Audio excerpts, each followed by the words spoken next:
welcome back to Finland again. Thank you. Now on a festival gig. What is the best memory from Finland so far? Do you have any memories? Well, I like Helsinki a lot, you know. It's a lovely town. And I enjoyed wandering through its streets last time I was there. So now with the new album, it's really more hopeful album than Meds. I'd like to think so, yeah, because that was our intention. You know, I think with a little bit of distance we felt that Meds, even though it was very well executed and very powerful record, that it didn't really offer the listener a great deal of hope. And this time around we wanted to do something that was more colorful and a little bit more inspirational for people.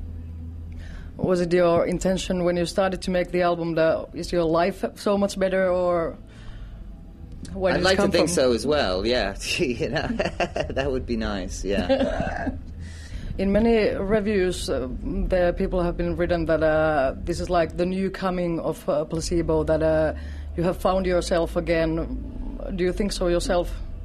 Well, I hope so, you know. I mean, we're pretty much a brand new band, so it's a fantastic position to be in after 15 years to sort of kind of start again. So there are aspects of what we're doing right now which feels like some kind of renaissance, yeah. So you have a new drum player. What kind of influence did he have on the album? Well, you know, he's from California, so, you know, he's very young, so he's only 22, so, you know, I'm the same age as his mother. It's kind of funny. And so he's like, you know, he's very breezy, very, you know, always looking for the positive thing, you know, in every situation, you know. And he's also very enthusiastic because he's never experienced any of these things before. So everything that he's experiencing is like he's doing it for the first time, and that's really, really nice to be around. How do you think your music has changed during these 15 years? It's really not for me to say. You know, I make it. You know how, and it just exists. It's what it is to me. Everybody else can, you know, journalists can spend a lot of time writing about what they think. You know, and I don't really care. You know, I just want it to be. I just want it to communicate emotion to people. Is there any older songs that you won't even play anymore, like from Pure Morning or stuff like that? Yeah, Pure Morning we don't play anymore. Nancy Boy we don't play anymore, simply because we just don't feel connected to them at all. And we don't like to go on stage and pretend just to make people happy. Because you could get thousands of other jobs and do that. You know, this is a unique thing that we can do where we can actually sort of conjure up some kind of magic.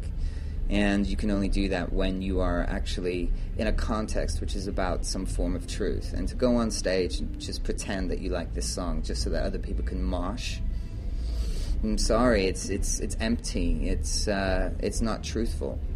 So, you know, we choose not to lie to the audience. Is it also from personal reasons that you can't relate to those songs? We just don't think that they're very well-written songs, you know? I have to be honest about it, you know. So I don't think that they're my best work, and they embarrass me. So, you know, so I'm not going to play them on stage. So what's the worst one? I think Pure Morning. You know, it's for me. It's not really about the music. It's just about the lyrics. You know, the writing. You know, I think I've improved since then. Well, I'd like to think. You know. So now, when you're touring with this new group, how has it been so far, this tour? So far, so good, you know. It's just the beginning, which is kind of daunting. But when I look at all the dates that we're going to play, I mean, everything's planned up until next year already. So to have your life planned out like that, it's quite a daunting prospect. But it also just means that we're going to really, really get very, very good at the songs that we're playing. And I'm looking forward to that. What are going to be the hit singles from the new album on stage?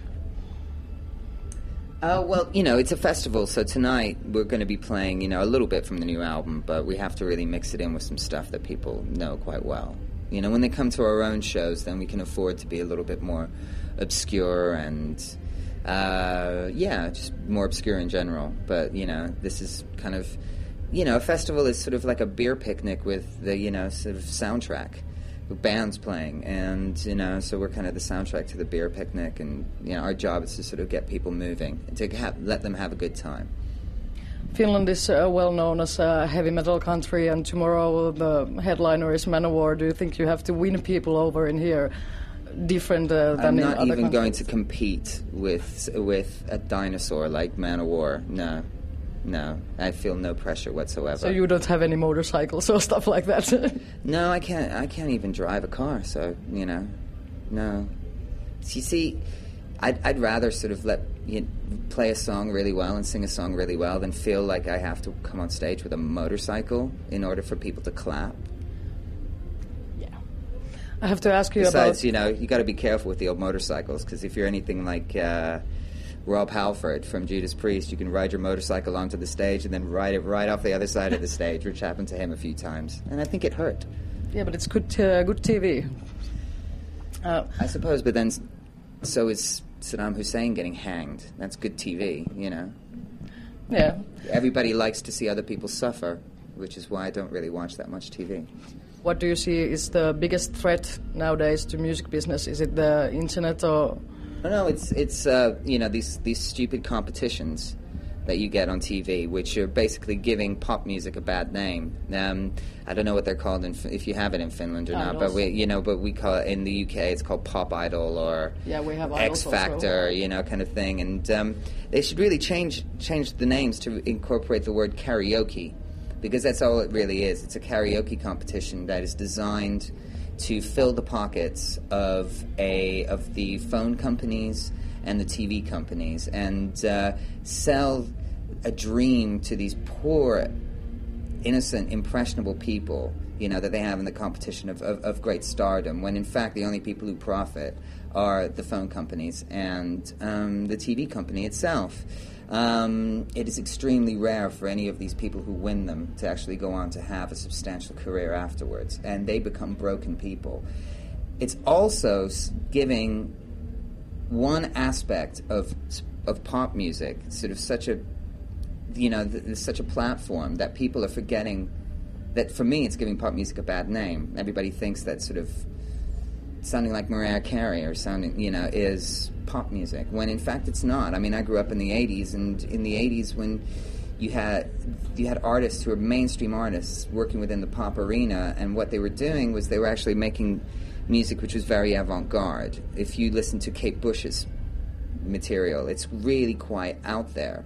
And same with the song like, for example, Ashes to Ashes by David Bowie. It's a really, really kooky pop song, and that just doesn't really happen anymore. Do you think young people have really, they don't really know what the work is? They just think you go on stage and sing something? I think another main sort of cultural problem is People magazines and celebrity gossip magazines, and it sort of elevated this idea of celebrity to actually being a job or like something worthwhile achieving.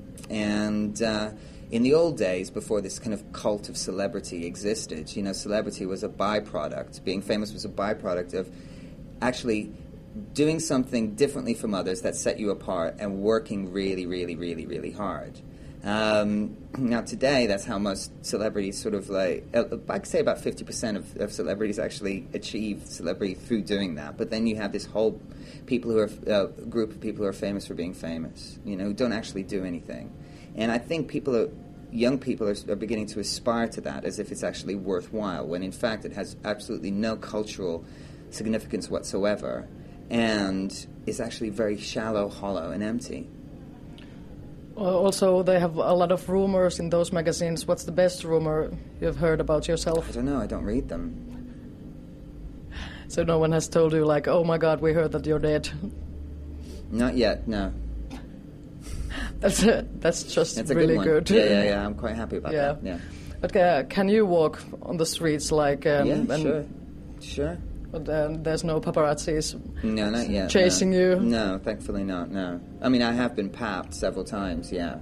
But in general, I can lead a pretty regular life, So also the young people get inspirations from a band like yours. Have you heard any bands that sound totally like your band? No, I think that's impossible. So what can we expect from tonight's gig? A non-metal rock show. Yeah. But a good one nonetheless. Okay, thank you. You're welcome.